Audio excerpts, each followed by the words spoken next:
The true reason Jasmine can't conceive with Gino through their 90-day fiancé. Star of 90-Day Fiancé Jasmine Pineda has been withholding a significant information from Gino Palazzolo. Jasmine may never be able to conceive Gino's child. 90-Day Fiancé. The End of Happiness star Jasmine Pineda has been keeping Gino Palazzolo in the dark about why she is unable to have children. 38-year-old Panama City resident, Jasmine was a teacher when she met Gino through a dating app. Gino was instantly drawn to Jasmine's beauty and intelligence and wanted to marry her. Even before he ever laid eyes on Jasmine, Gino was yearning to become a father. For the 3 years that they were together, Jasmine continued to steer clear of the subject of babies. Jasmine's 2 sons from her first marriage were already under her care. While Jasmine revealed information of JC's health, much later in her 90-day fiancé adventure, Jules was first introduced in before the 90 Days Season 5. Ex-husband of Jasmine had been adamant about keeping them hidden from the public. But Jasmine quickly made it known that her ex had given her permission to move to Michigan and live with Papa Gino along with Jules and JC. Gino anticipated having a child of his own with Jasmine until that could be accomplished, not being aware of his wife's challenging second pregnancy. Jasmine was always aware Gino wanted a child. As soon as they tied the knot, Jasmine and Gino declared their intention to try for a child.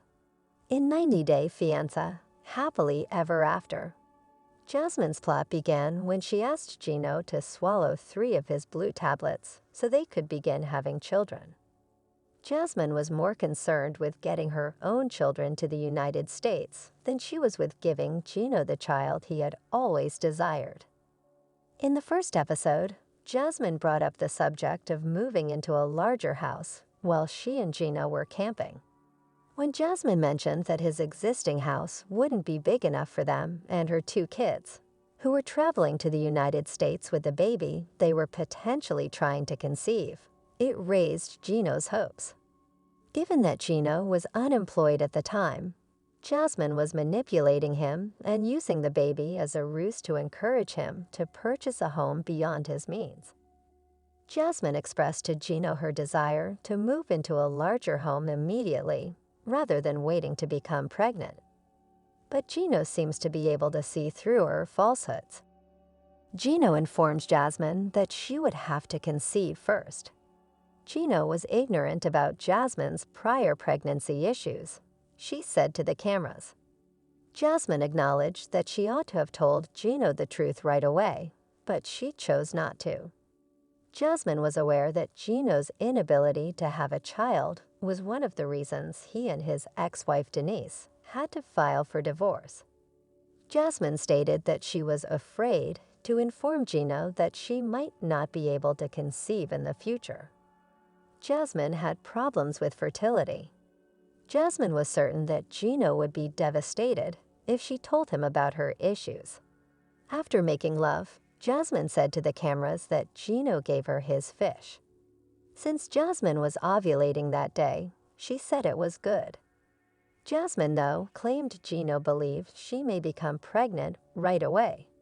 Jasmine claimed that the reason she was afraid was because she hadn't disclosed to Gino her previous struggles with infertility. Gino had baby fever, so Jasmine was hesitant to tell him. When Jasmine finally revealed the truth, Gino's response was startling. Jasmine informs Gino that a woman cannot conceive for the first 30 or first 31 days of the month.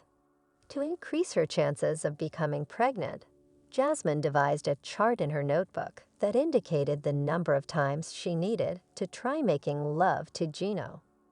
One day, Jasmine even brought up the number 12.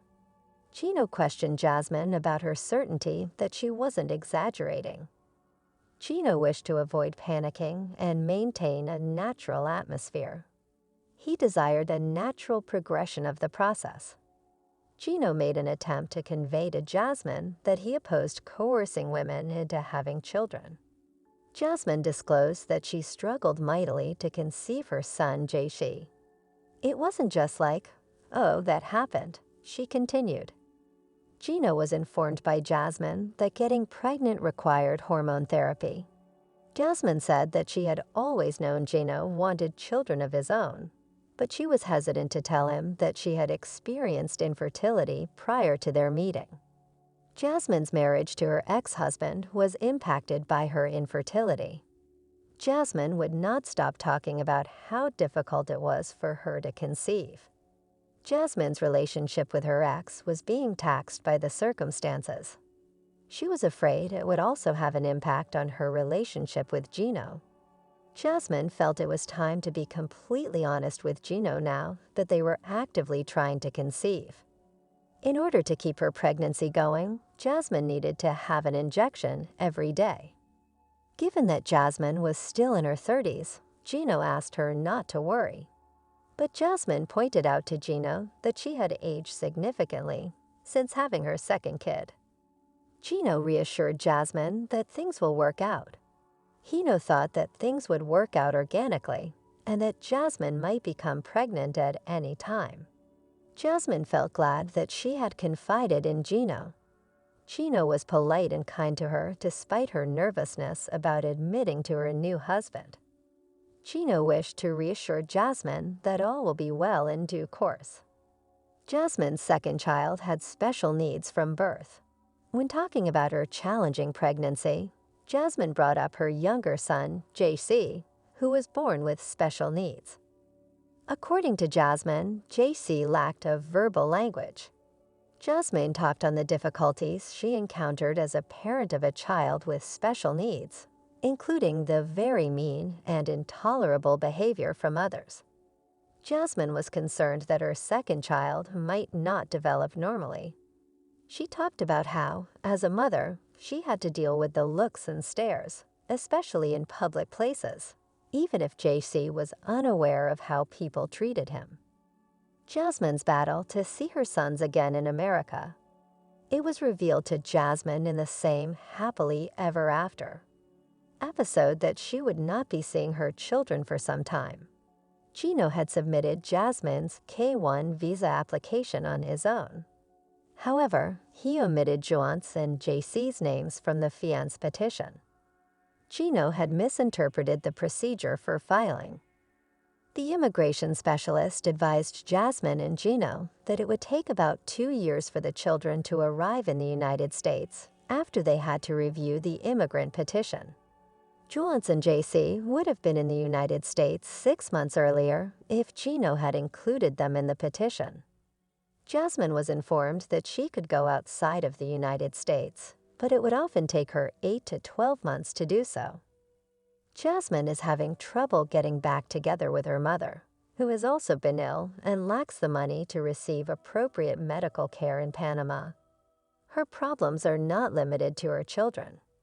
Given that Gino has already depleted his funds to support their relationship, Jasmine may not view having a child as a top priority in this situation. The 90-day fiancé. Happily ever after. Adventure of Jasmine and Gino is just getting begun.